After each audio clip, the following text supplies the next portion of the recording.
I want you to just picture a scenario for a second. You are walking into a room, and inside that room are a dozen 6-year-olds. Oh, wow. Good luck. Right. They've just arrived, they have the energy of a nuclear reaction, and, well, they have the attention span of a goldfish that's had way too much espresso.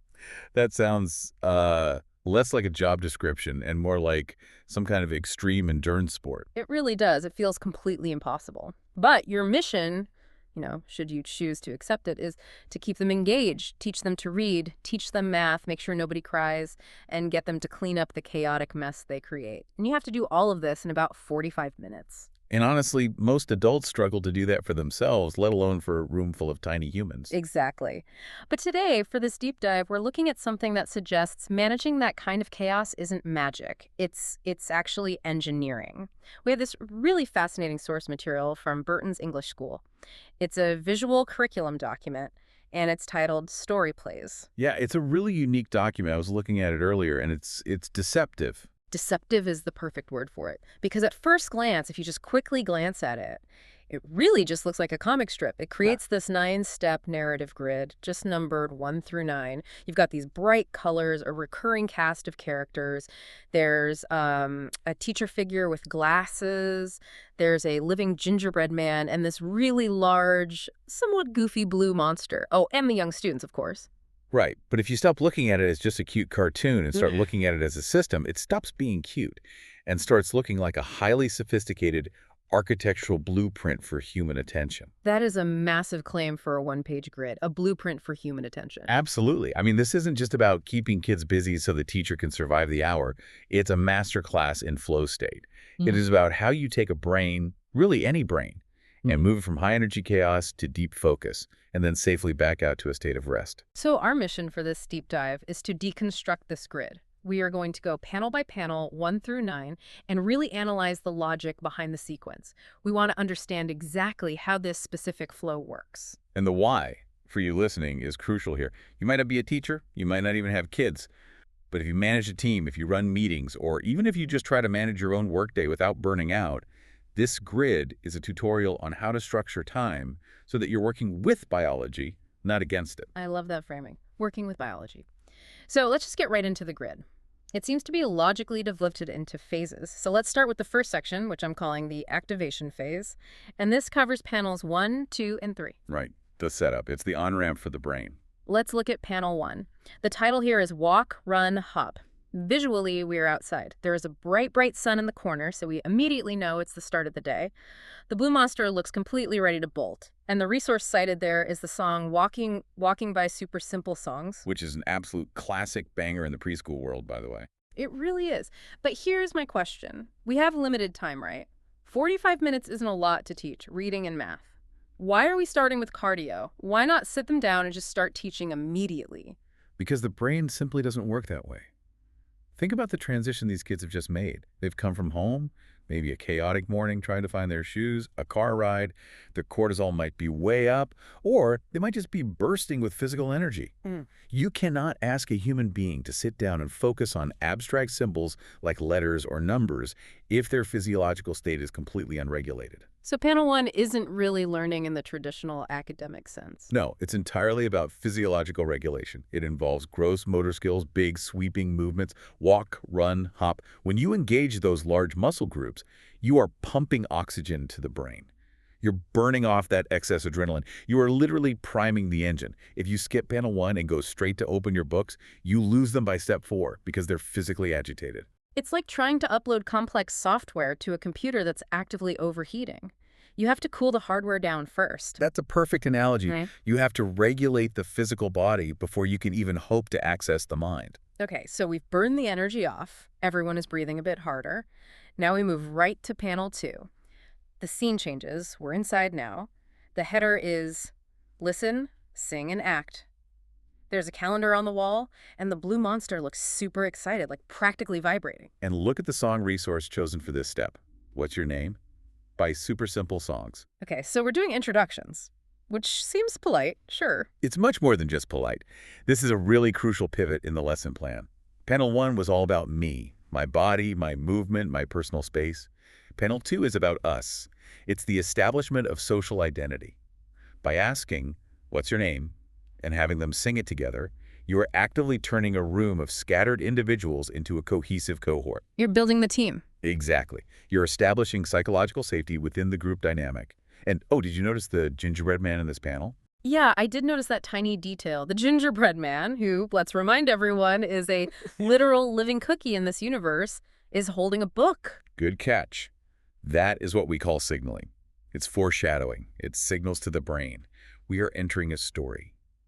It frames the entire lesson not as a dry lecture, but as a narrative journey. The brain loves narrative.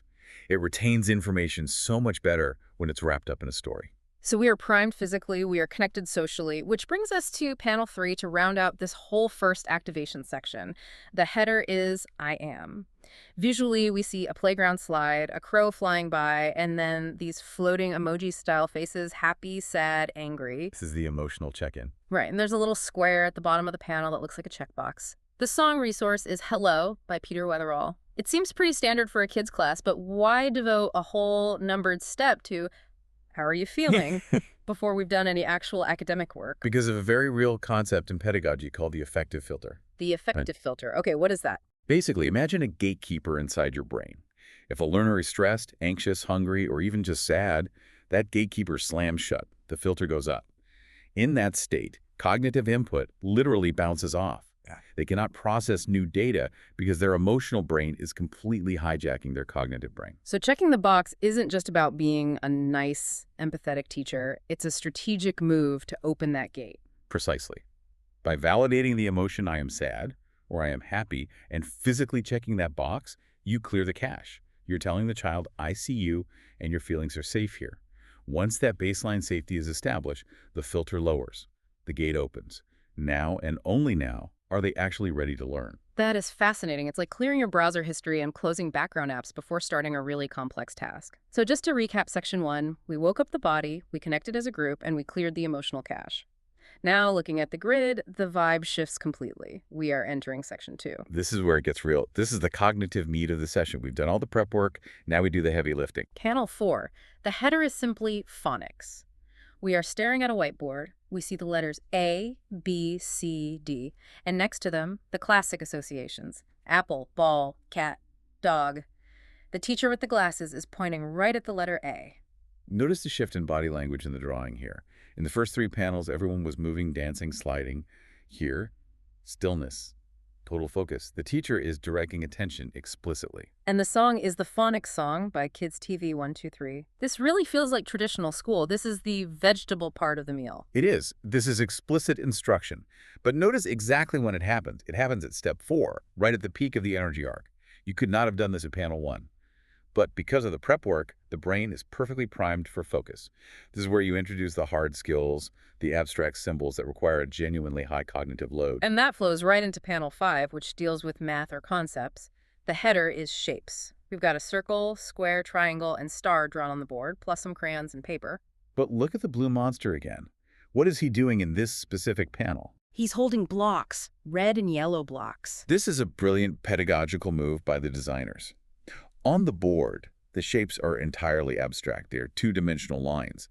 But the monster is holding the physical version of them. He's holding manipulatives. Manipulatives, that's a fun word. It's just a fancy academic word for toys, really. Things you can handle. It bridges the gap between the abstract concept, this is a drawing of a square, and the concrete reality, this is a square thing I could hold in my hand. So we aren't just memorizing the names of shapes, we are grounding them in the physical world. Exactly. This creates multiple neural pathways for the exact same information. You see it, you say it, you hold it. The song choice, the shape song by Super Simple Songs, reinforces that categorization. We are deep in the learning zone here. This is the hardest part of the session for the brain. It feels like we climbed a steep hill, reached the absolute peak with phonics and shapes, and now we need to start coming down the other sides. Section 3 seems to be all about application and creativity. Right. You've acquired the knowledge. Now, the human brain naturally asks, what do I do with it? Let's look at panel 6.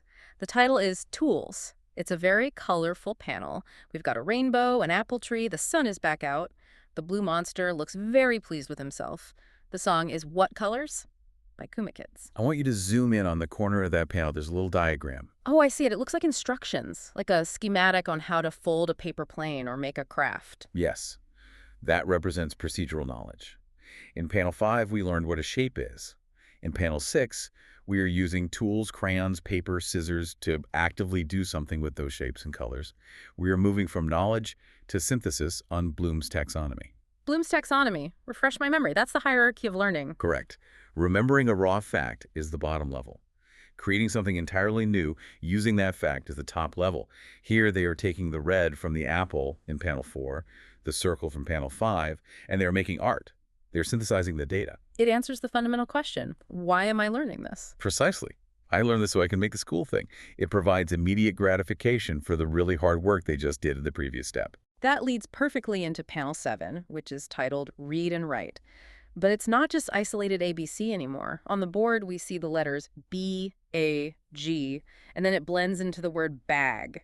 And there's a picture of a literal sack of gold next to it. This is literacy in context. We've gone from isolated letters to actually assembling them into meaning.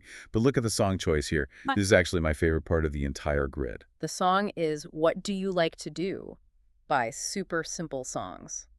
Think about that for a second. We are teaching them to read and write, which is a very mechanical, rote skill.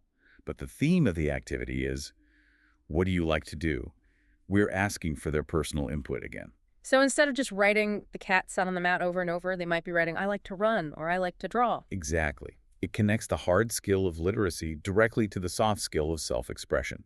It tells the learner, you are learning to write so that you can tell the world who you are. That is huge for intrinsic motivation. If the work feels personal, the retention rate just skyrockets. I really love that. It makes the work feel like it belongs to them. It's not just a chore for the teacher, it's a tool for them. Now, we are nearing the end of the journey. We've done the physical activation, the heavy cognitive lifting, and the creative application. Now we hit section 4, responsibility and closure. We are entering the cool-down phase. Panel 8, play and clean up. Ah, the nemesis of parents everywhere, the cleanup time. The visual shows toys scattered on the floor, a game board, blocks, some puzzle pieces. It looks like a fun mess. The song is the cleanup song by Super Simple Songs. But interestingly, those little checkboxes from panel 3 are back at the bottom. This is probably the most underrated step in the entire sequence. And frankly, it's the one most adults completely skip in their own lives. Why is it so important, though? Is it just about having a tidy room for the next class? No, it teaches executive function. It teaches that an activity has a distinct, clear end. By using those checkboxes again, it frames cleaning not as a chore or a punishment for playing, but as the final level of the game. It's a transition ritual. Exactly. There's a psychological concept called the Zeigarnik effect. Zeigarnik effect. Yes. It states that the human brain remembers uncompleted tasks far better than completed ones. It holds on to them as open loops, which causes this low-level, persistent anxiety. Oh, like having 50 tabs open in your web browser and feeling stressed even though you aren't actively looking at them. Exactly that. If you just stop playing and walk away, the brain stays in that open loop state. By physically cleaning up, putting the blocks back in the box, and checking the box, you are physically closing the loop. You are explicitly telling your brain, task complete. You can relax now. That is so true. I feel that background anxiety all the time. And I noticed the blue monster is in the picture, actively helping clean up, too. It seems to reinforce that community aspect we built in panel 2. Right. We made this mess together. We fix it together. It's vital for teaching social responsibility. It turns the chore into a shared cooperative activity. Finally, we reach panel 9. The header is just bye, and the visual is really striking. The sun is completely gone. We see a crescent moon and stars. It's a night sky or a late sunset. The visual contrast is key here. Panel 1 was bright morning sun. Panel 9 is evening. Now, obviously, the 45-minute class didn't actually last 12 hours. I hope not. That would be a very long phonics lesson. But narratively, we have gone through a whole day. The narrative arc that we promised with the Gingerbread Man's book in panel 2 is now complete. The characters are all waving, the blue monster, the teacher, the kids, and the song resources are bye, bye, goodbye, and this little light of mine. This little light of mine is such a beautiful choice for a closer. It's calming, it's reflective, it brings the physiological energy all the way back down to baseline. It firmly signals that we are done. And I see check marks everywhere in this panel, on books, on the board. That signifies success. The learner leaves feeling, I did it. I completed the cycle. That dopamine hit of completion is exactly what makes them want to come back and do it again tomorrow. It provides a profound sense of safety. The world has order. We started, we worked hard, we finished, and now we rest. It's amazing when you step back and look at the whole nine-step grid at once. It's not random at all. It's this absolutely perfect arc. Body, identity, focus, application, responsibility, rest. It creates a safe container for the sheer chaos of childhood.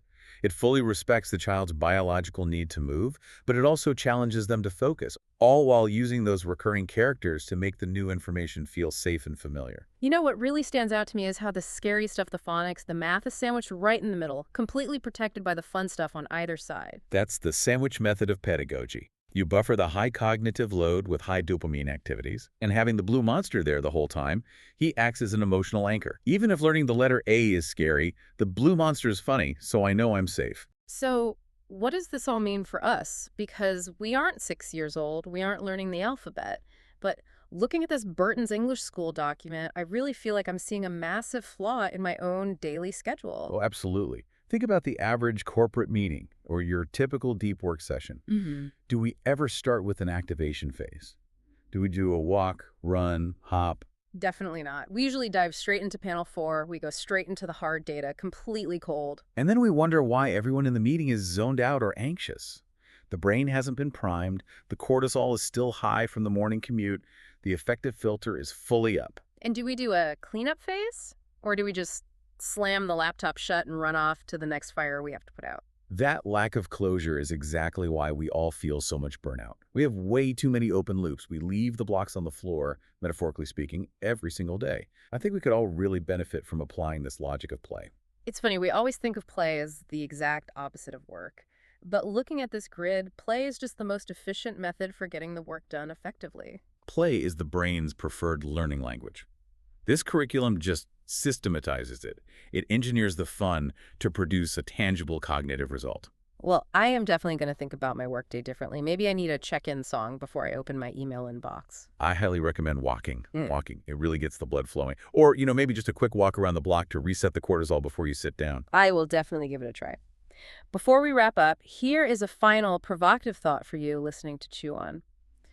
We spend so much energy trying to optimize our productivity with new apps and life hacks and these incredibly complicated systems. But looking at this nine-step grid, maybe the secret isn't new technology at all. Maybe the secret is just biology. Right, working with the machine instead of against it. Exactly. What would happen if you structured your next big project not by a list of tasks, but by energy levels? Starting with movement, peaking with deep focus, and ending with a deliberate, ritualized cleanup. It might just make the monsters in your inbox look a little friendlier. And you might actually finish the day feeling like you completed something, rather than just surviving it. Thanks for joining us on this deep dive. A pleasure. See you next time.